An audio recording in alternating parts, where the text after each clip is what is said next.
आचार्य जी कहते हैं कि क्या आपने कभी सोचा है कि हम इतनी मेहनत किस लिए करते हैं? दिन रात भाग रहे हैं, हड्डियां घिसा रहे हैं, आखिर किस लिए? अक्सर हमें लगता है कि बहुत हाथ पैर मारना, बहुत सोचना या बहुत व्यस्त रहना ही काम है।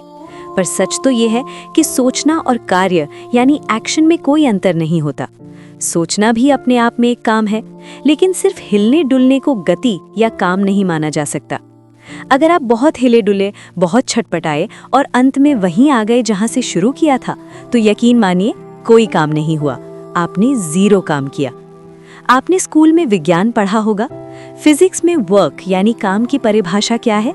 फोर्स इनटू डिस्प्लेसमेंट, मतलब बल भी लगे और चीज अपनी जगह से हिले भी। यही नियम हमारी अंदरूनी दुनिया यानी साइकिक वर्ल्ड पर भी लागू होता है। हमारे भीतर काम तभी माना जाएगा जब उसमें डिस्प्लेसमेंट शामिल हो। अब आप पूछेंगे काहे का डिस्प्लेसमेंट? जवाब है आपके अंदर की सच्चाई, मतलब योर सेंटर। अगर आपकी सोचने से, आपके चिंतन से आपका केंद्र नहीं हिल रहा, तो आपने कोई काम नहीं किया, आपने बस खुद को थकाया है। जैसे वो कहावत है ना, खाया पिया कुछ नहीं, गिलास तोड़ा 12 आना। आप खूब सोचते रहे, दिमाग लड़ाते रहे, लेकिन आप खड़े वहीं हैं जहां पहले थे। आप अपने उसी पुराने ढर्रे, उसी पुराने केंद्र के इर्द गिर्द गोल गोल घूम रहे हैं। अगर आपकी सोच आपके केंद्र में बदलाव नहीं ला रही है, तो वो सिर्फ एक चक्रीय सोच है, मतलब सर्कुलर थिंकिंग है। इसका कोई नतीजा नहीं, कोई वर्क नहीं। अब जरा बाहरी दुनिया को देखिए। मान लीजिए मैंने एक रुमाल उठाकर यहाँ से वहां रख दिया। किसी वैज्ञानिक से पूछेंगे तो वो बता देगा कि इसमें कितनी ऊर्जा लगी और कितना वर्क हुआ। लेकिन आध्यात्मिक तौर पर, भीतरी तौर पर इसे काम तभी मानेंगे जब इसे करने में आपके अंदर कुछ बदला हो। अगर बाहर बहुत मेहनत हो रही है पर भीतर कुछ नहीं बदल रहा, तो कोई आंतरिक प्रगति नहीं हुई।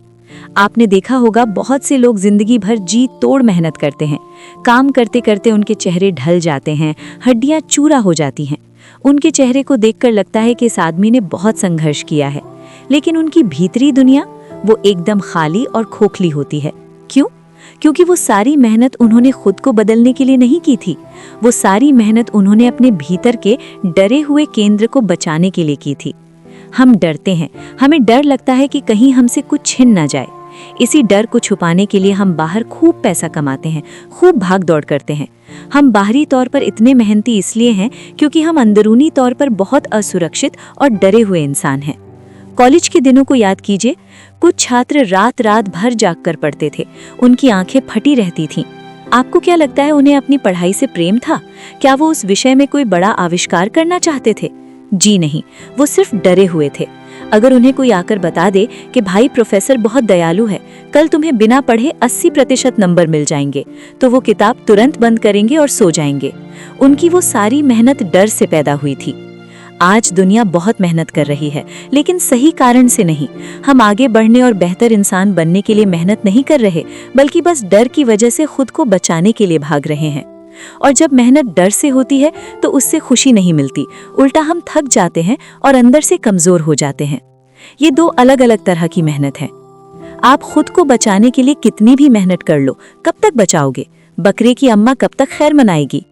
आपकी स्थिति बहुत नाजुक है। आपकी सिर पर मौत की तलवार एक बारीक धागे से लटक रही है। वो गिरेगी ये तय है, पर आप क्या कर रहे हैं? आप कह रहे हैं मैं जहां बैठा हूं वहीं बैठा रहूंगा, बस मेहनत करके एक मजबूत हेलमेट पहन लूंगा ताकि तलवार गिरे तो सिर बचा रहे। अरे भाई, इतनी मेहनत हेलमेट बनाने में क्यों कर रहे हो? थोड़ा डिस्प्लेसमेंट दिखाओ ना। जहां तलवार लटक रही है उस जगह से हट क्यों नहीं जाते? लेकिन हम हटने को राजी नहीं हैं। हम उसी खतरे वाली जगह पर बैठे बैठे सुबह गाड़ी उठाकर भागते हैं, एम्प्लॉय ऑफ द मंथ बनते हैं, खूब नाम कमाते हैं, पर असली वर्क यानी वो डिस्प्लेसमेंट नहीं करते जिससे हमारी जान बचे, जिससे हमारा केंद्र बदले। तो याद रखिए, अगर मेहनत से आप खुद को नहीं बदल रहे, सिर्फ अपने पुराने डरे हुए स्वयं को सुरक्षित कर रहे हैं, तो आप जीरो वर्क कर रहे हैं। असली मेहनत वो है जो आपको गलत रास्ते से हटाकर सही रास्ते पर ले जाए। अगर हम उसी जगह खड़े रहेंगे जहां गिरना तय है, तो मेहनत बेकार है। इसलिए अपनी सोच बदलो, अपना तरीका बदलो। यही सच्ची मेहनत है, यही असली काम है। आप सुन रहे थे सही दिशा। धन्यवाद।